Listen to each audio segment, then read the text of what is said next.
Hi hello friends, welcome to back our channel. నేను ఈరోజు వీడియోలో అందరికీ యూజ్ అయ్యే కొన్ని టిప్స్ షేర్ చేస్తున్నానండి. ప్లీజ్ ఈ వీడియోని స్కిప్ చేయకుండా లాస్ట్ వరకు చూడండి. టిప్ నెంబర్ 1, మనము ఈ ఎండాకాలంలో ఉల్లన్ బెడ్షీట్ను యూజ్ చేయము కదా. పాతది ఏదైనా షర్ట్ ఉంటుంది కదండి, ఆ షర్టు తీసుకోండి. ఇలా వీడియోలో చూపించే విధంగా షర్ట్ లోపలకు బెడ్షీట్ పెట్టి బటన్స్ వేయండి. చూడండి, వీడియోలో చూపిస్తున్నాం కదండి, ఈ విధంగా బటన్స్ వేయండి. ఈ హ్యాండ్స్ ఫోల్డ్ చేయండి. దుమ్ము పట్టకుండా చాలా నీట్గా ఉంటుందండి. ట్రై చేయండి ఒకసారి. ఈ టిప్ అనేది బాగా హెల్ప్ అవుతుంది. టిప్ నెంబర్ 2, మీరు యూజ్ చేయకుండా ఉండే చీరలు ఎక్కువగా పాతవై ఉంటాయి కదండి. ఆ చీరలను ఎవరికి ఇవ్వడానికి కాదు కదా, అలాంటి చీరను తీసుకోండి. మీరు ఈ విధంగా చేయవచ్చండి. చూడండి, చుట్టాలి. సేమ్ నేను వీడియోలో చూపిస్తున్నాం కదండి, ఈ విధంగా చుట్టాలండి. చూడండి, రౌండ్గా చుట్టుకుంటూ రావాలండి. నేను ఇప్పుడు చుట్టానండి. తరువాత బ్లౌజ్ పీస్ ఉంటాయి కదండి, అది తీసుకోండి. ఒక గాజు మధ్యలో పెట్టి ఈ విధంగా ఒక రబ్బర్ బ్యాండు వేయండి. టైట్గా వేసి ఈ బ్లౌజ్ పీస్ పైన చీర పెట్టండి. చూడండి, ఈ విధంగా అండి. లోపల నుంచి గాజును ఈ విధంగా లాగండి. లాగిన తర్వాత నేను వీడియోలో చూపిస్తున్నాను కదండి, ఈ విధంగా ఒక 2 సేఫ్టీ పిన్లు వేయండి. సేఫ్టీ పిన్లు వేసిన తర్వాత ఈ సైడ్లో ఉంది కదండి, ఈ బ్లౌజ్ పీస్ను మీరు ప్రిల్స్ వచ్చే విధంగా తీసుకొని ఒక రబ్బర్ బ్యాండు వేయండి.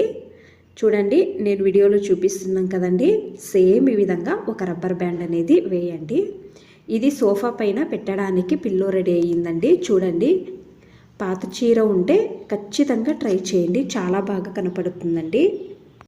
టిప్ నెంబర్ 3, మనము అందరి ఇళ్లలో రోలు యూజ్ చేస్తాం కదండి. మనం యూజ్ చేసిన తర్వాత ఈ విధంగా పెడతాం కదా. ఈ విధంగా పెట్టడం వలన అది ఎక్కువగా ధూళి అంతా పడుతుందండి, గలీజ్ కూడా అవుతుందండి.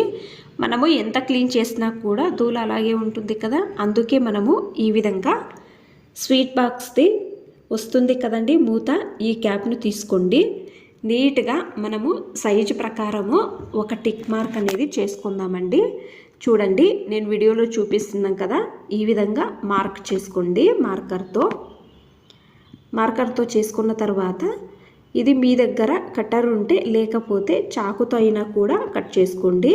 నేను ఇప్పుడు దీన్ని కట్ చేసుకుని చూపిస్తానండి మీకు. చూడండి, ఈ విధంగా పెట్టండి. దీనిపైన నీట్గా కనపడుతుంది కదా, రాయి కూడా దీని మధ్యలో పెట్టవచ్చండి. ఈ విధంగా చేయడం వలన దీనిపైన డస్ట్ అనేది రాదండి, బాగా నీట్గా ఉంటుంది. చూడండి ఒకసారి. టిప్ నెంబర్ 4, నేను చిన్నది 1 బౌల్ తీసుకున్నాను. ఇందులో కొంచెం పసుపు వేసుకుంటున్నానండి. అలాగే కొంచెం ఉప్పు తీసుకున్నానండి. తర్వాత మనము దేవుని పూజకు ఇచ్చేస్తాం కదా, కర్పూరము నేను 4 తీసుకున్నానండి. పొడి చేసి తీసుకుంటున్నాను. చూడండి, ఈ విధంగా. ఇంకొక బౌల్లో దీనిలో కొంచెం కోల్గేట్ పేస్టు తీసుకుంటున్నాను. కొంచెం నీళ్లు వేసుకొని బాగా మిక్స్ చేయండి. తర్వాత ఈ బౌల్లో వేసుకోవాలండి. ఈ విధంగా మీరు మీ ఇంట్లో ఇల్లు తుడవడానికి యూజ్ చేయవచ్చు. అకస్మాత్తు మీరు కోల్గేట్ పేస్టు యూజ్ చేయమనే వాళ్ళు షాంపూ అయినా వేసుకోవచ్చండి. మనము వేరే లిక్విడ్ తెస్తాం కదా, ఈ విధంగా ఇంట్లోనే చేసుకోవడం అలవాటు చేసుకోండి.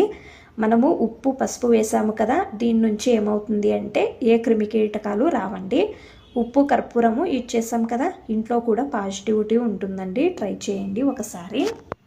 మీకు అన్ని టిప్స్ ఇష్టమైతే ప్లీజ్ ఒక లైక్ చేయండి. ఇంకా ఎక్కువ మంది నా ఛానల్ని సబ్స్క్రైబ్ చేసుకోకుండా చూస్తున్నారు, ప్లీజ్ సబ్స్క్రైబ్ చేసుకోండి. Thanks for watching.